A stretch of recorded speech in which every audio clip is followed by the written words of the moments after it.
Cerita berlanjut, setelah Jiang Cheng meletakkan tangannya di dahi roh naga biru, dan mendapatkan informasi kegunaan benda itu.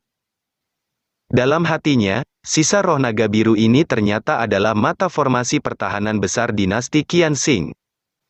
Ia bergumam, jika aku telah bergabung dengan sisa roh naga biru, aku akan dapat mengontrol formasi besar dinasti ini sesuka hati. Heh, sistem anjing, anggap saja aku yang salah memarahimu tadi. Langkah selanjutnya adalah berpura-pura menjadi seorang ahli, jadi sekarang aku memerlukan seorang untuk pamer kemampuanku. Tanpa basa-basi lagi, Jiang Cheng berniat memanggil Lan Yu ke sana. Tak menunggu lama, setelah jimat komunikasi digunakan, Lan Yu langsung muncul di sana, dan bergegas bertanya, apa kamu sudah memikirkan tawaranku? Tapi sekarang aku menaikkan syaratnya, kalau kamu ingin aku membantumu, biarkan senior harimau mengabulkan 5 permintaanku. Dengan wajah suram, Jiang Cheng menanggapi, sial, ini bahkan belum lewat 1 hari tapi kamu sudah menaikkan harganya. Lan Yu menjawab, salah siapa kamu sebelumnya tidak langsung menyetujui syaratku. Sekarang situasinya sudah sangat buruk, jika aku membantumu melawan mereka, aku juga akan mendapat masalah yang besar, jadi tentu saja harganya naik. Heh, sudahlah, lagi pula aku memanggilmu kemari bukan untuk meminta bantuanmu. Lan Yu bertanya, lalu untuk apa kamu memanggilku kemari? Jiang Cheng bergegas menjelaskan alasan dia memanggilnya. Aku memanggilmu kemari hanya untuk memamerkan kemampuanku, yang sangat luar biasa dan tampan ini. Tanpa basa-basi lagi, Jiang Cheng langsung masuk ke dalam mode Joker, dan bersiap melakukan pembantaian. Sudah ada penonton, mari kita mulai. Sementara itu, di halaman aula utama, dinasti Qianxing, terlihat sudah banyak prajurit yang berkumpul di sana. Kaisar Xiang Gao bergegas memberikan sebuah instruksi, para prajurit terlarang semuanya dengarkan perintahku, kalian semua ikuti aku. Namun secara tiba-tiba, terjadi sebuah getaran di sana, hingga membuat Kaisar Xiang Gao terkejut. Ini adalah scene kembali, di penginapan Qianxing, terlihat orang-orang yang ingin membunuh Jiang Cheng sontak terkejut. Ini formasi besar kekaisaran diaktifkan, apa yang terjadi? Melihat formasi besar tiba-tiba aktif, Lan Yu bergegas bertanya, apa yang kamu lakukan? Mengapa formasi besar dinasti Qianxing tiba-tiba aktif? Dengan santai, Jiang Cheng membalas, kamu tak perlu cemas, cukup saksikan saja keseruannya. Tak menunggu lama, setelah formasi besar aktif, dari segala penjuru kota mulai bermunculan pilar-pilar energi. Pilar-pilar energi itu melesat menembus dada semua orang di sana yang ingin membunuh Jiang Cheng. Jenderal Luran dan Qiuhe Jianzun masih mencoba bertahan dari amukan formasi menggunakan dinding energi pertahanan, sambil berasumsi. Sialan, yang mengaktifkan formasi pasti Xiang Gao, dasar bajingan, ternyata dia sudah lama ingin membunuh seluruh pasukan kita. Akan tetapi, dinding pertahanan yang mereka buat sama sekali tak mampu menahan amukan formasi besar, dan alhasil amukan formasi juga melesat menembus dada mereka berdua. Tak lama, amukan formasi besar dinasti Qianxing mulai mereda, dan seluruh pasukan yang ingin membunuh Jiang Cheng juga sudah tewas di tempat. Melihat seluruh musuhnya telah tewas, dengan sangat gembira Jiang Cheng bergumam, wow, berapa banyak barang bagus yang akan ku dapatkan pada gelombang serangan kedua ini. Sementara itu, dari atas kota dinasti Qianxing Kaisar Xiang Gao yang menyaksikan kejadian itu sontak terkejut. Apa? Orang yang mengendalikan formasi besar dinasti Qianxing adalah Jiang Cheng? Bagaimana cara dia melakukan itu? Dengan wajah serius, Xiang Gao bergegas bertanya, Ningti, apa yang kamu ketahui tentang Jiang Cheng ini? Cepat kamu ceritakan padaku.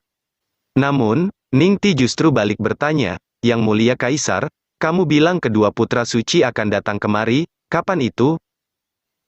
Xiang Gao membalas, mereka sedang dalam perjalanan menuju kemari, memangnya kenapa? Benarkah, kalau begitu bagus, Yang Mulia Kaisar, di sini bukan tempat yang cocok untuk berbicara, jadi mari kita kembali dan membicarakan masalah ini secara detail. Sementara itu, Lan Yu yang menyaksikan Jiang Cheng dari samping, sontak terperangah, dalam hatinya, rahasia apa yang sebenarnya dimiliki orang ini? Dia jelas hanya berada di tahap destiny, akan tetapi dia bisa menaklukkan seekor Raja Iblis Harimau, yang memiliki basis kultivasi jauh di atasnya. Dan sekarang entah bagaimana caranya, dia bisa mengendalikan formasi besar dinasti Qianxing. Sejauh yang aku tahu, hanya Xiang Gao yang berhak mengendalikan formasi besar dinasti Qianxing ini, bahkan Putri Ningti tidak diperbolehkan menyentuhnya sama sekali. Sementara itu, Jiang Cheng masih asik melihat barang-barang yang dia dapatkan dari panel sistemnya. Barang-barang yang dia dapatkan di antara lain adalah, 1 Cut Autumn Wind, 1 Sky Cloud Robe, 1 Final 5 Shift, 1 Pain of Lady Sword, 1 Jade Beat Ring. Wow, ini sebotol besar berisi pil langka, hehe, aku gunakan saja pil ini untuk menguji efek dari sisa roh naga biru. Tanpa basa-basi lagi, Jiang Cheng bergegas memakan semua pil yang berada di dalam botol. Melihat itu, Lan Yu sontak terkejut. Sial, begitu banyak pil langka di tanganmu, beraninya kamu memakannya dengan begitu santai di tempat umum, apa kamu tidak takut orang lain akan mengambil kesempatan ini untuk membunuhmu? Sambil mengunyah pil yang dia makan, Jiang Cheng membalas, siapa yang ingin membunuhku? Jika ada, aku akan sangat berterima kasih pada orang itu.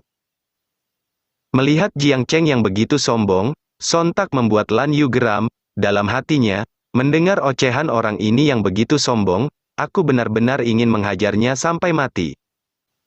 Akan tetapi, Lan Yu secara tiba-tiba terkejut melihat basis kultivasi Jiang Cheng. Tunggu, apa yang terjadi? Terlihat basis kultivasi Jiang Cheng yang terus meningkat hingga mencapai tahap destiny tingkat 9. Dengan ekspresi yang dipenuhi keterkejutan, Lan Yu bergumam, dalam hatinya, bagaimana itu mungkin? Anggap saja pil langka ini memiliki kualitas tinggi, tapi itu masih tidak mungkin bagi seseorang untuk meningkatkan basis kultivasinya begitu banyak dalam waktu singkat, bukan? Setelah kekenyangan usai memakan begitu banyak pil langka, Jiang Cheng bergumam. Sayang sekali, aku sudah tidak bisa makan lebih banyak lagi, dan masih terlalu sulit menerobos tahap destiny tingkat 9 ini. Sambil berniat memperlihatkan wujud aslinya, Lan Yu memanggil Jiang Cheng, Master Sekte Jiang. Jiang Cheng bergegas melirik ke arah Lan Yu, dan bertanya, ngomong-ngomong, kamu telah menemaniku melakukan pembantaian ini, jadi aku ingin bertanya, siapa namamu? Akan tetapi, Jiang Cheng sontak terkejut ketika mendapati penampilan Lan Yu yang telah berubah. Kau, sangat cantik, siapa kamu? Lan Yu menanggapi, Master Sekte Jiang, mari kita saling mengenal lagi. Aku adalah Yang Mulia Lan Yu, patriark keluarga Wu, yang merupakan klan sisa immortal. Mendengar perkataan Lan Yu, dengan wajah terheran, Jiang Cheng bertanya, klan sisa immortal, klan apa itu? Lan Yu membalas, identitas klan sisa immortalku sangatlah misterius, jadi wajar jika Master Sekte Jiang tidak mengetahuinya. Jika aku jelaskan dengan kata-kata yang mudah dipahami, aku ini adalah. Sambil menyombongkan diri, ia melanjutkan perkataannya, merupakan keturunan immortal. Akan tetapi, setelah mengetahui identitas Lan Yu, Jiang Cheng hanya menanggapinya dengan sangat acuh, Melihat Jiang Cheng yang begitu acuh setelah mengetahui identitasnya, Lan Yu sontak terkejut, kamu, bagaimana kamu sama sekali tidak terkejut? Jiang Cheng membalas, kamu hanya memperkenalkan diri, mengapa aku harus terkejut? Sialan, apa kamu mendengar apa yang aku katakan? Aku ini adalah keturunan immortal. Dengan santai, Jiang Cheng menanggapi, ya, aku mendengarnya, kamu keturunan immortal, lalu apa yang mengejutkan? Lan Yu sontak berteriak marah, jika orang lain tahu identitasku sebagai klan sisa immortal, mereka seharusnya sudah jatuh ke tanah sejak lama, apa kamu bodoh? Jiang Cheng seketika terheran, haha, aku kuat dan bodoh. Itu sepertinya tidak bertentangan, dalam hatinya, jika aku memberitahu dia bahwa ada seorang immortal di sekteku, apakah dia akan percaya? Dengan penuh percaya diri, Lan Yu menjelaskan, singkatnya, kamu hanya perlu tahu bahwa statusku sangat tinggi, bahkan lebih tinggi dari Kaisar Xiang Gao. Jadi jika kamu mengenalku, kamu dan sekte Feixianmu pasti akan memiliki masa depan yang cerah. Tak ingin berlama-lama mendengar ocehan Lan Yu, Jiang Cheng bergegas bertanya, Hei, oke, aku mengerti, sekarang kau ingin meminta bantuan apa dariku, setelah semua pembicaraan ini? Tanpa banyak basa-basi lagi, Lan Yu langsung memberitahukan apa tujuannya. Baiklah, aku ingin meminta bantuan senior harimau, untuk mengambil sebuah artefak dinasti Qianxing, Tungku Yuan 4 arah. Jiang Cheng bertanya, Tungku Yuan 4 arah, namanya tidak lembut, artefak tingkat berapa itu? Dengan cepat, Lan Yu menjelaskan, tingkat Tungku Yuan 4 arah memang tidak terlalu tinggi, akan tetapi fungsi benda ini sangat penting. Pada awal berdirinya dinasti Qianxing, Kaisar Taizhou entah dari mana dia mempelajari metode tersebut, dia membuat tripod ini dengan meteorit 4 arah dan meletakkan benda ini di aula pengadilan. Benda ini ditujukan untuk menyerap kebahagiaan dan penderitaan rakyat dinasti Qianxing, secara bertahap. Membuat benda ini menjadi artefak yang dapat memediasi keberuntungan juga melindungi dinasti Qianxing untuk waktu yang lama.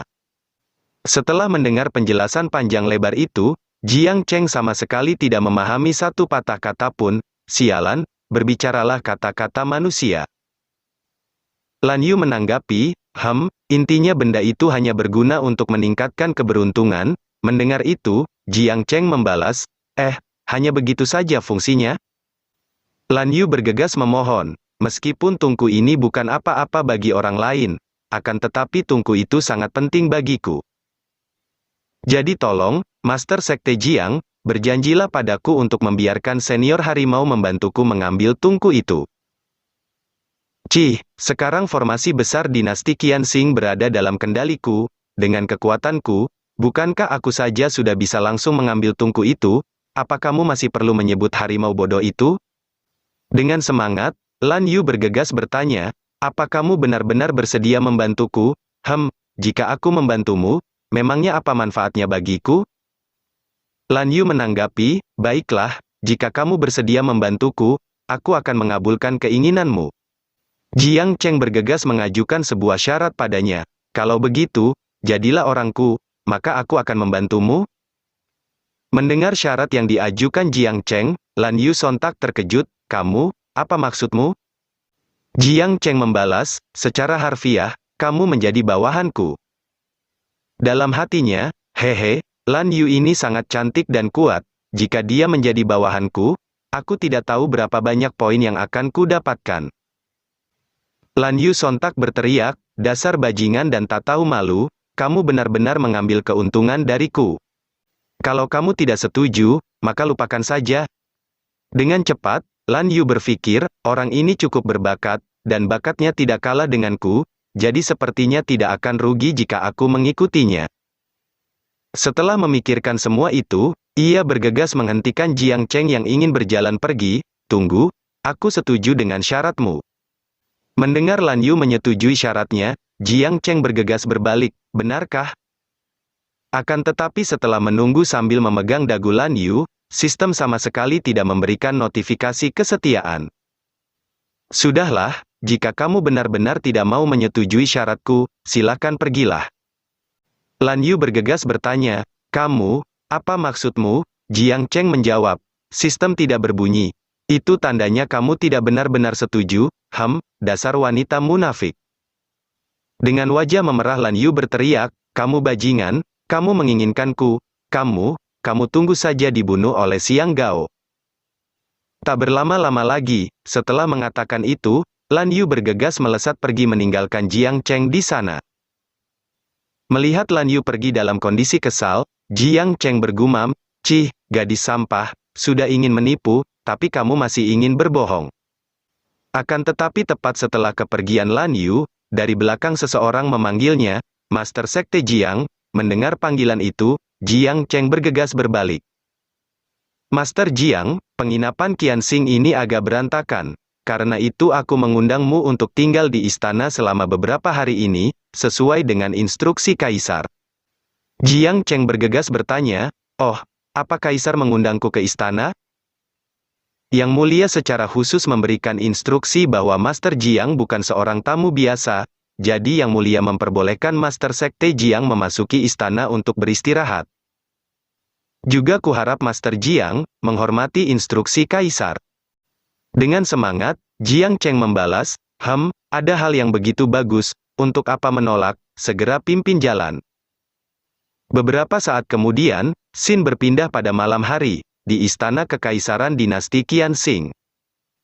Terlihat Jiang Cheng yang sudah berada di dalam kamar tamu, dan berniat untuk beristirahat terlebih dahulu. Akan tetapi, belum sempat Jiang Cheng bersantai, terdengar suara seseorang yang mengetuk pintu kamarnya. Siapa di sana? Orang yang mengetuk pintu, yang ternyata adalah Putri Ningti, menjawab, Master Sekte Jiang, ini aku. Melihat orang yang datang adalah Putri Ningti, Jiang Cheng bertanya, itu kamu, lalu apa yang kamu lakukan di sini? Tanpa basa-basi, Ningti bergegas berlutut, Master Sekte Jiang, aku mohon bantu aku. Jiang Cheng sontak terkejut, astaga, dengan siapa kamu membuat masalah?